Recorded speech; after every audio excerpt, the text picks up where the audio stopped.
हाय, हम लोग class 10th history chapter number 1 nationalism in Europe को कंटिन्यू कर रहे हैं।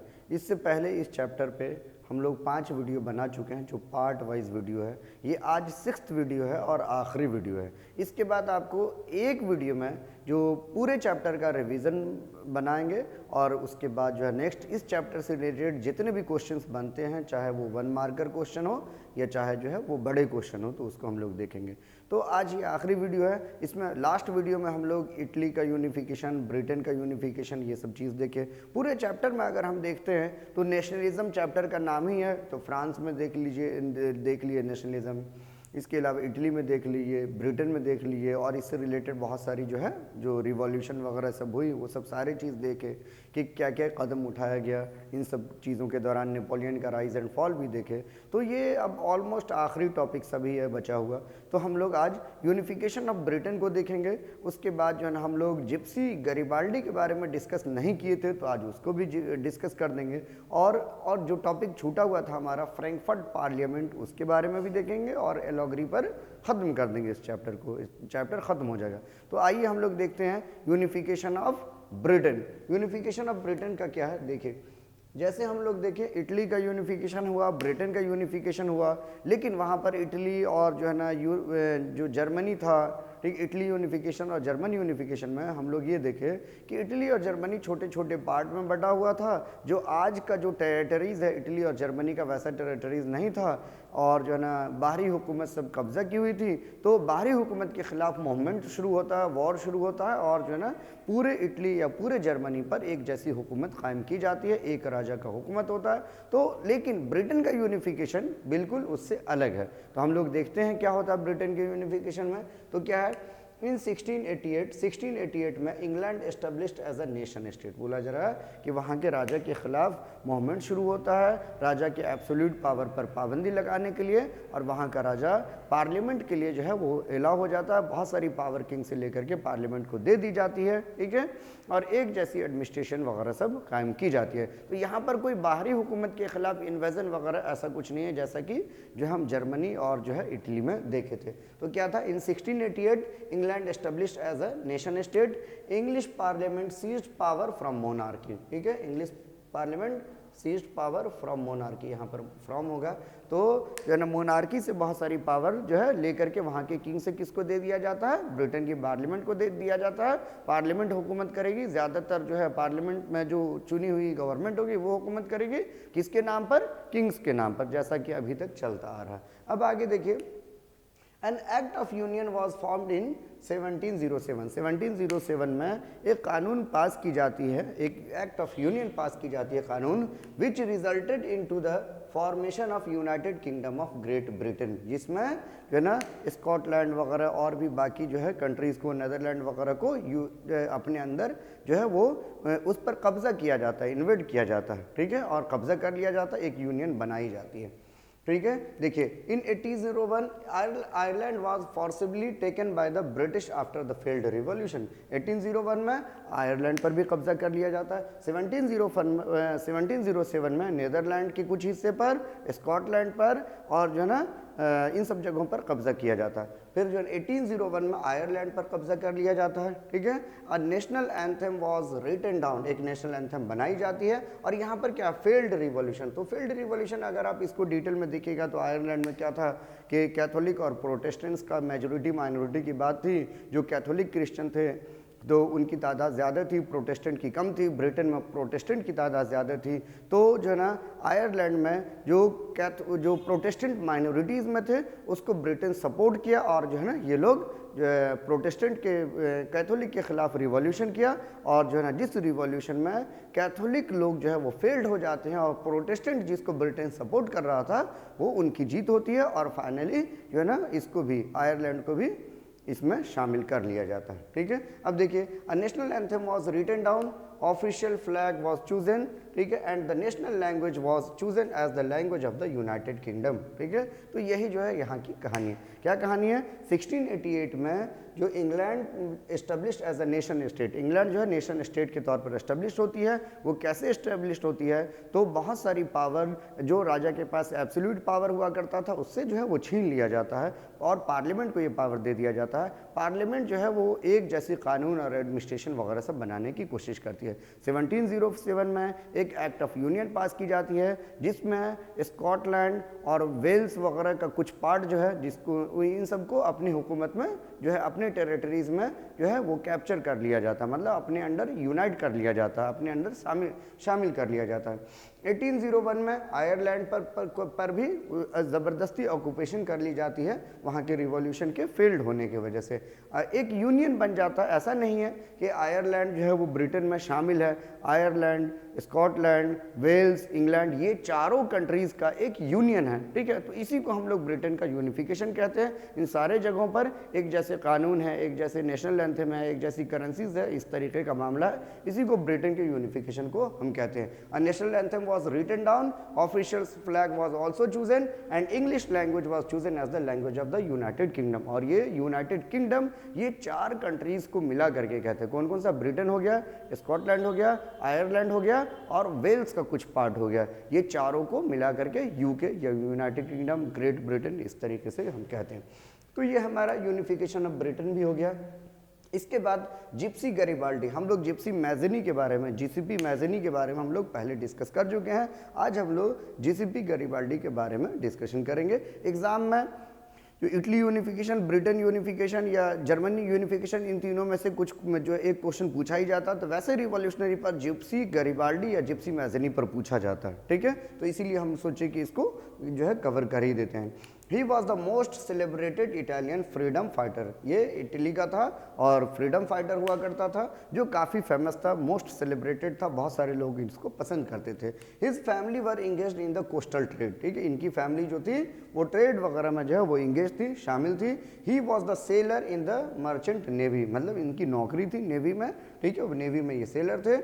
ही मेट मैज़नी, ये मैज़नी से मिले और मैज़नी का जो यंग इटली था, ठीक है, जो सीक्रेट सोसाइटीज़, उसको ये ज्वाइन करते हैं and participated in the Republican uprising.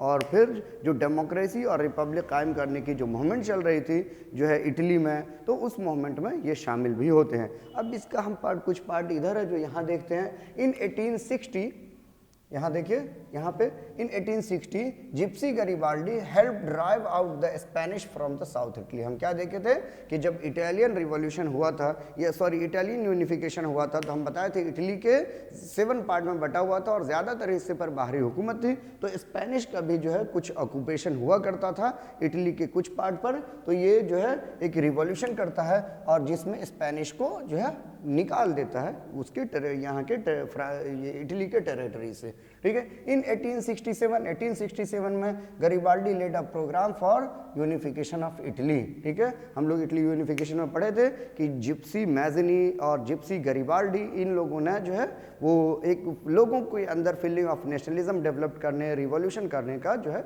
वो काम ये सब किए थे। और फाइनली जो है वहाँ वो अल्टीमेटली ये समझ में आता है कि सिर्फ जो है रिवॉल्यूशन करने से, सिर्फ जो है प्रोटेस्ट वगैरह करने से कुछ नहीं होगा। तो वहाँ पर जो है काउंट कैवर जो था वो वॉर भी किया था। तो ये चीज़ है। अब यहाँ देखिए जो हमारा नेक्स्ट टॉपिक है फ्रैंकफर्ट पार्लियामेंट। तो फ्रैंकफर्ट पार्लियामेंट क्या था? ये हमारा वो जर्मन यूनिफिकेशन का से पहले का ही जो है पार्ट है। तो जो हमारा छूट गया था, तो यहाँ देखिए क्या था, लेकिन वो अक्सर एग्जाम में क्वेश्चन पूछे जाते हैं फ्रैंकफर्ट पार्लियामेंट क्या था। It was a German national assembly, ये जर्मनी का नेशनल असेंबली था जिसको हम लोग पार्लियामेंट कहते हैं इस तरीके से। तो जर्मनी का नेशनल असेंबली था, फॉर्म बाय द, कौन फॉर्म किया था? मिडिल क्लास, ठीक है, professional, businessman, artisan belonging to the different region. जो जर्मन के अलग अलग रीजन से जो मिडिल क्लास लोग थे, हम क्या बताए थे, लिबरल नेशनलिस्ट थे मिडिल क्लास ही नेशनलिज्म के फीलिंग को जनरेट करने और आगे बढ़ाने में हेल्प की, और इन लोगों का रोल था रिवॉल्यूशन लाने में। तो जर्मनी में जो नेशनल असेंबली थी, ठीक है, जो बनाई गई थी मिडिल क्लास लोगों ने, खास करके प्रोफेशनल्स हैं, ठीक है, बिजनेसमैन हैं, आर्टिजन हैं, जो डिफरेंट रीजन के थे, इन लोगों ने ये नेशनल असेंबली बनाई थी। इट वॉज कन्वीन्ड ऑन 18 मई 1848। बोला जा रहा है ये जर्मन यूनिफिकेशन से पहले की बात है। 1848 में इन लोगों ने जो है ये असेंबली बुलाई थी in the church of the saint Paul, ठीक है, सेंट पॉल चर्च में in the city of the Frankfurt, जो कि फ्रैंकफर्ट शहर में सेंट पॉल चर्च होता है, उस चर्च में इन लोगों ने नेशनल असेंबली बुलाई थी, ठीक है। This assembly drafted a constitution for the German nation, और ये असेंबली पूरे जर्मनी के लिए एक कॉन्स्टिट्यूशन बनाए to be headed by the monarchy, जिसमें ऐसा कहा गया था कि मोनार्क तो होगा लेकिन वो मोनार्क पार्लियामेंट के अंडर में होगा। मतलब वहाँ के जो है ये जो जर्मनी के लिए जो कॉन्स्टिट्यूशन बनाई गई थी, जो इन लोगों ने लिबरल नेशनलिस्ट लोगों ने, जो कि फ्रैंकफर्ट पार्लियामेंट में नेशनल असेंबली बुलाई थी, ठीक है, जो तो इन लोगों ने ये कहा था कि जो है ना मोनार्क होगा लेकिन मोनार्क जो है वो पार्लियामेंट के हिसाब से रूल करेगा, ज़्यादातर पावर पार्लियामेंट के पास होगी जैसा कि ब्रिटेन में था, ठीक है। However it faced opposition from the aristocracy, जबकि देखा जाए तो इन लोगों ने जो किया तो इसके खिलाफ एरिस्टोक्रेसी थे। क्यों? कोई राजा चाहेगा कि उसके पावर पर लिमिट लग जाए, उनसे बहुत सारी पावर लेकर के पार्लियामेंट को दे दी जाए, ऐसा नहीं चाहेगा। तो इसीलिए जो राजा और राजा के हुकूमत में काम करने वाले लोग थे, ठीक है, एरिस्टोक्रेसी जिसको कहते हैं, वो अपोज भी किए थे फ्रैंकफर्ट पार्लियामेंट के फॉर्मेशन का या फिर कॉन्स्टिट्यूशन बनने का, या कॉन्स्टिट्यूशन में जैसा कि जर्मन को, ठीक है, स्टेटस दिया गया था जर्मनी को उस चीज़ों का। It also lost the social base, ठीक है, जो है आम लोगों में भी इसकी किसी तरीके की पॉपुलरिटीज़ नहीं थी, मतलब लोगों का भी सपोर्ट नहीं मिला कि इन लोगों को, ठीक है, इन लिबरल नेशनलिस्ट लोगों को या मिडिल क्लास लोगों का, जिन लोगों ने नेशनल असेंबली बनाई थी सिटी फ्रैंकफर्ट सिटीज़ में और सेंट पॉल चर्च में, जिसको फ्रैंकफर्ट पार्लियामेंट कहा गया था। आम लोग क्यों नहीं साथ देते हैं, ठीक है, as no rights were given to the workers और वुमेन, वो इसलिए आम लोग साथ नहीं देते हैं क्योंकि इन कॉन्स्टिट्यूशन में, ठीक है, जो वर्कर्स को और वुमेन्स को नज़रअंदाज किया गया था, इन लोगों को कोई राइट्स नहीं दिया गया था। तो देखिए यहाँ पर क्या फिर से बता देते हैं, फ्रैंकफर्ट पार्लियामेंट क्या था, ये एक नेशनल जर्मनी का नेशनल असेंबली था, जिसको हम पार्लियामेंट कह सकते हैं। जो मिडिल क्लास लोग, खास करके प्रोफेशनल है, बिजनेसमैन है, आर्टिजन है, जो चंद पढ़े लिखे लोग थे, उन लोगों ने बुलाई थी। ये जो है ना 1848 को कहाँ पर, सेंट पॉल चर्च में, फ्रैंकफर्ट सिटीज में, ठीक है। ये जो नेशनल असेंबली है एक कॉन्स्टिट्यूशन बनाती है जिसमें जर्मन को कॉन्स्टिट्यूशनल मोनार्की जो है वो करार देती है। वहाँ कॉन्स्टिट्यूशन होगा और मोनार्क भी होंगे, लेकिन मोनार्क पार्लियामेंट के जो है अंडर में काम करेगा, पार्लियामेंट के हिसाब से काम करेगा, इलेक्टेड रिप्रेजेंटेटिव के हिसाब से काम करेगा। लेकिन जो है ना एरिस्टोक्रेसी इसका अपोज करते हैं और जो है ना आम लोग भी का भी बहुत ज़्यादा सपोर्ट इसको नहीं मिल पाता है, वो इस वजह से क्योंकि इस कॉन्स्टिट्यूशन में वर्कर्स को और वुमेन्स को कोई राइट्स नहीं दिया गया था। तो यही था फ्रैंकफर्ट पार्लियामेंट। अब हमारा जो छोटा सा टॉपिक है वो एलॉगरी है, ठीक है, जो आखिरी टॉपिक है। एलॉगरी क्या होता है? तो एलॉगरी है स्टोरी और पोएम और पिक्चर, या तो ये कोई स्टोरी हो सकता है या पोएम हो सकता है या पिक्चर हो सकता है जिसका कुछ न कुछ हिडन मीनिंग हो, ठीक है, लिखा भी हुआ है,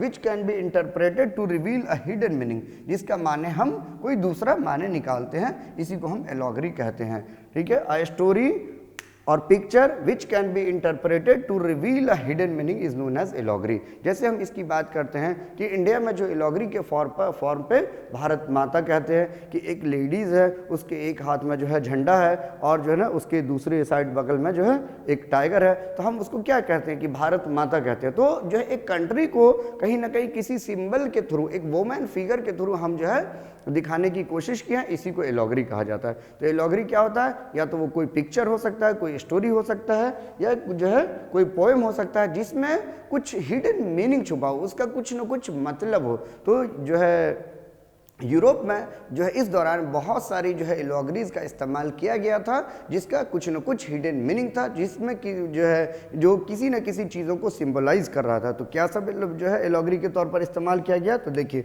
जर्मनिया एक फीमेल फिगर थी जो कि जर्मनी में इस्तेमाल किया गया, जैसे इंडिया में भारत माता। वैसे मेरेना एक फीमेल फिगर थी जो कि फ्रांस में इस्तेमाल किया गया। ब्रोकन चेंज, ठीक है, सिंबल को दिखाया गया टू डिपिक्ट लिबर्टी, आज़ादी को दिखाने का, मतलब चेन टूट जाना, मतलब क्या हो जाना, शक्ल से आज़ाद होना, जी, बेड़ी से जो है आज़ाद होना, ठीक है। तो ब्रोकन चेन का क्या मतलब था? To depict liberty. Crown of oak leave, ठीक है, ओक लीव, ठीक है, ओक एक पेड़ होता था उसके पत्ते का जो है वो क्राउन जो अगर किसी को पहनाया जाता था तो उसका ये था कि सिंबल की सिग्निफिकेंस ऑफ हीरोइज्म, मतलब शायद वो बहादुर है, बहादुरी को दिखाने की कोशिश की गई थी जो किसी को क्राउन जो पहनाया जाता था ओक लीफ का। ठीक है। राइजिंग सन क्या सिंबलाइज करता था? Significance of the new era. Rising sun ये बताता था कि एक नए जो है अगर कहीं पर राइजिंग सन जो है ऐसे सिंबल बना हुआ है तो इसका मतलब ये होता था कि जो है ना नए युग की शुरुआत है, नए ज़माने की शुरुआत है, अच्छे दिनों की जो है वो शुरुआत होने वाली है। ठीक है। स्वर्ड्स अगर कोई सिंबल दिखा रहा है तो इसका मतलब है कि he is ready to fight, मतलब वो लड़ने के लिए तैयार है। तो ये सब जो है एलॉगरी का इस्तेमाल हुआ था। ठीक है। तो ये हमारा यहीं पर चैप्टर ख़त्म होता है। इसके बाद हम लोग एक रिवीजन वीडियो बनाएंगे जिसमें कंप्लीट पूरे चैप्टर को एक वीडियो में बताने की कोशिश करेंगे। अगर हमारा वीडियो आपको अच्छा लग रहा है अपने दोस्तों से शेयर कीजिए, उन लोगों को भी हेल्प होगा। लाइक कीजिए, सब्सक्राइब कीजिए। Thank you.